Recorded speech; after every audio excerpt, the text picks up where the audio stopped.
ഒരു മലയാള സീരിയൽ നടിയാണ് നീതു തോമസ്. ഏഷ്യാനെറ്റിലെ കല്യാണ സൗഗന്ധികം എന്ന സീരിയലിലൂടെയാണ് നീതു തോമസ് ഇപ്പോൾ മലയാളി പ്രേക്ഷകർക്ക് സുപരിചിതയായത്. അവൾ ഒരു മോഡൽ കൂടിയാണ്. അടുത്ത സുഹൃത്തുക്കളായ ശ്രീബാലയുടെയും ആര്യയുടെയും കഥയാണ് കല്യാണ സൗഗന്ധികം സീരിയൽ പറയുന്നത്.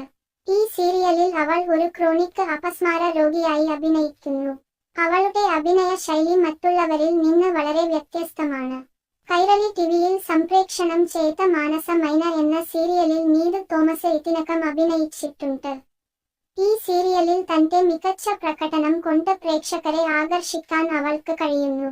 ഈ സീരിയലിൽ അവളുടെ കഥാപാത്രത്തിന്റെ പേര് മൈന എന്നാണ്. തുടർന്ന് സൂര്യ ടിവിയിലെ ജനപ്രിയ സീരിയൽ വധു സംവിധാനം ചെയ്ത മനു നായർ എന്ന സീരിയലിൽ അവളെ കാസ്റ്റ് ചെയ്തു. നീതു തോമസിന്റെ ഉയരം 5 അടി 4 ഇഞ്ച്, അവളുടെ ഭാരം 58 കിലോ, മുലകളുടെ വലുപ്പം, അരക്കെട്ടിന്റെ വലുപ്പം, ചന്തികളുടെ വലിപ്പം എന്നിവ അനുസരിച്ച് അവളുടെ ശാരീരിക അളവുകൾ 34, 30, 34 എന്നിങ്ങനെയാണ്. അവളുടെ മുലകളുടെ വലുപ്പം 34 ബി, അരക്കെട്ടിന്റെ വലുപ്പം 30 ഇഞ്ച്, ചന്തികളുടെ വലുപ്പം 34 ഇഞ്ച് എന്നിങ്ങനെയാണ്. ആദ്യകാലങ്ങളിൽ സാരിയിൽ പ്രത്യക്ഷപ്പെട്ട നടി